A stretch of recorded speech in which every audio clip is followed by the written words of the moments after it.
things that seem to be, I would say, near and dear to your heart in particular. One thing you did mention a couple times throughout the book is the aspect of time, and in particular, you bring up an hourglass a few times. Right. You know, the hourglass is an object which, from a very early age, I always saw them, and they really amazed me, because I believe that every human being has one when they're born. The only variable is how much sand is in the glass. Obviously, people live a different amount of time. Right. But from the moment you're born, that hourglass gets flipped upside down, and the sand starts coming down the other side. It's apparent to me that, and this is what I went through, I consistently felt the pressure, and I saw that sand coming down, and I was worried, when am I going to get a good job? When am I going to meet a nice girl? Everything about the future that you're unsure about at that point in time, you start getting very worried about. And I feel the hourglass is something that can really become almost a calming effect now. Because instead of looking at the amount of sand that's fallen to the other side, I think we should all look at the amount of sand that's still at the top. Okay. And the amount of time that we have to work on ourselves and what we're trying to attain. Now, I'm going to go over right now with you just a few bullet points that, just a little sampling of the chapters. I believe this is about an 11-chapter book, correct? Yes. Yes, it is. I'm going to go through just a few of those themes that you mentioned. School abuse, you already more or less covered. You want to go a little deeper into that?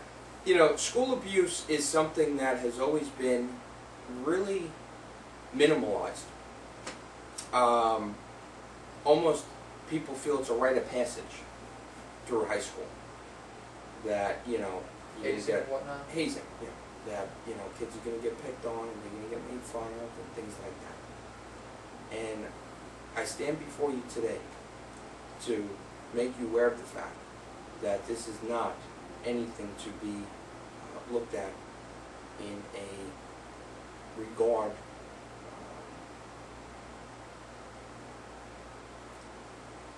not to be taken seriously. I apologize, because this is a topic that really, you know, chokes me up, because it was a very tough time. It almost seems like, while you focus on many themes, abuse in general, not necessarily just school abuse, but abuse, physical, mental, emotional, seems to be a cornerstone of your book. It is, because these are the types of things that will follow you through life. They really will. It's, you know, and I write in my book that when the kids used to, you know, in gym class call my name, so I'd turn around and throw footballs, dodgeballs in my face, and have my nose bleed and my glasses broken. My nose healed. My nose healed. When kids used to punch me repeatedly, push me to the floor, kick me in the stomach, choke me. All of those experiences, all of those injuries healed. The problem is that affects you in an emotional capacity, and that stuff doesn't heal. That stuff will follow you. Okay. It's a lot more serious than people make it out to be. Yeah. It is, definitely. Another topic that's a lot more serious than people make it out to be is, of course, the use and abuse of drugs and alcohol. What is, if I could ask you, what is your history and your take on those two? I personally have never tried a drug. You have not? I never have. I've never tried marijuana, okay, which has become completely just desensitized to society,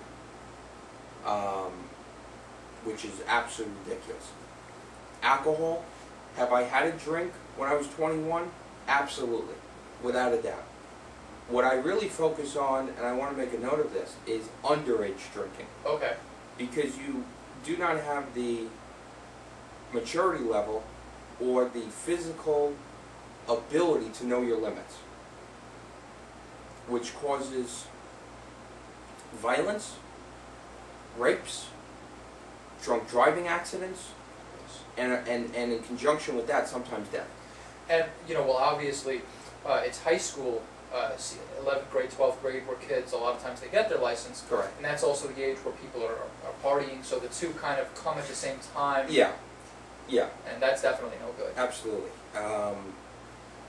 As far as the drug aspect, I have been put in situations where I've been asked if I wanted to take a hit, if I wanted to snort a line of cocaine.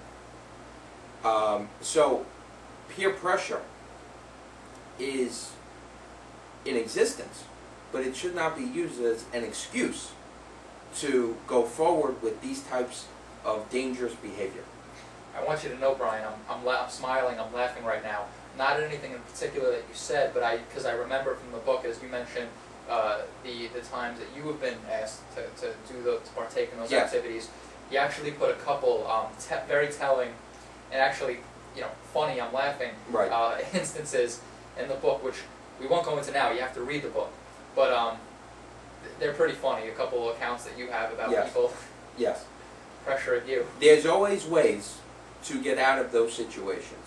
Okay. And peer pressure, if there are people around you that are minimalizing taking a hit, participating in some type of alcohol-related game, Okay.